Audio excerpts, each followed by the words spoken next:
کے بعد بخشنے والے بھی ہیں، مہربان بھی ہیں۔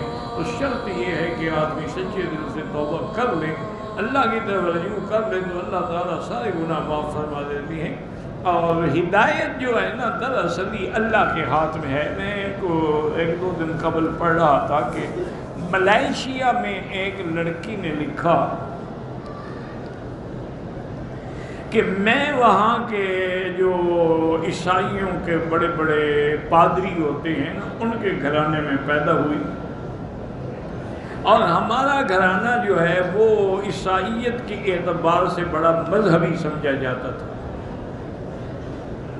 اور مجھے بچپن سے ہی یعنی وہ لے جاتے تھے چرچ میں بھی اپنے ساتھ لے جاتے تھے اتوار کے دن سروس کے لیے، تو میرے دماغ میں بھی وہ باتیں جو تھیں، لیکن مجھے تکلیف ہوتی تھی، سمجھ نہیں آتی تھی بات، بس میں ان کے حکم پر چلی جاتی تھی۔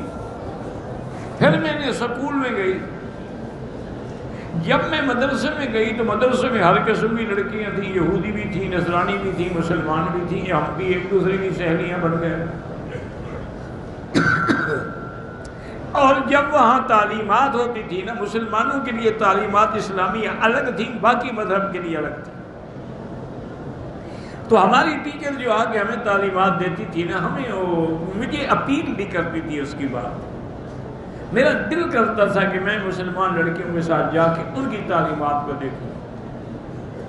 بہرحال خلاصہ یہ ہے کہ میں بڑی ہوتی گئی، سمجھدار ہوتی گئی، مسلمان سہیلیوں نے مجھے دین سمجھانا شروع کیا، تو اب مجھے سمجھ آیا کہ میں تو کسی غلط فہمی میں مبتلا ہوں۔ کہتے ہیں کہ اسی دور میں انہوں نے میری شادی بھی کر دی، اور میری شادی بھی اسی قسم کے پادری کے ساتھ ہوئی۔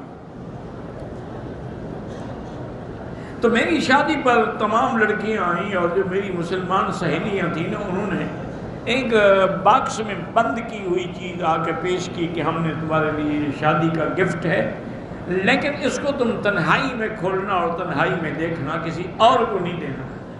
کہتی میں سوچا اللہ عالم کیا ہے، کوئی کپڑا ہوگا یا کوئی زیور ہوگا۔ جب میں تنہائی میں آئی گھر میں نے کھولا تو قرآن شریف تھا، اور قرآن شریف انگریزی ترجمے کے ساتھ تھا۔ میں نے جو ایسے کھولا نا تو فوراً آیت بھی یہی کھلی کہ ان مثل عیسیٰ عند اللہ کمثل آدم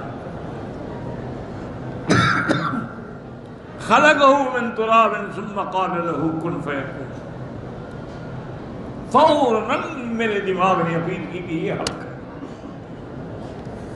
یہ کیا ہے کہ عیسیٰ علیہ السلام خدا کا بیٹا ہو گیا، تو پھر آدم کس کا بیٹا ہے؟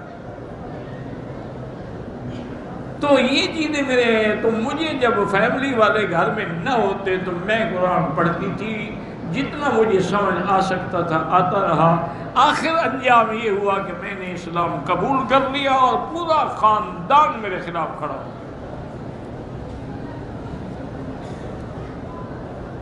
انہوں نے کہا کہ ہم تمہیں جائیداد سے محروم کرتے ہیں اور گھر سے بھی محروم کرتے ہیں، جہاں جا رہے نکل جاؤ۔ کہتے ہیں مجھے مسلمان سہیلیوں نے پناہ دی اور میری بڑی امداد کی اور بڑی مدد کی، اور پھر مسلمان سہیلیوں میں ایک وکیل بھی تھی، ایڈوکیٹ تھی، وہ بیرسٹری کا کورس کر رہی تھی۔ اس نے کہا میں تمہارا کیس لڑوں گی، یہ تمہیں جائیداد سے محروم نہیں کر سکتے، ہر کسی کو مذہب اختیار کرنے کا حق ہے، تم نے کون سا جرم کیا ہے کہ تمہیں جائیداد سے محروم کر دیا جائے؟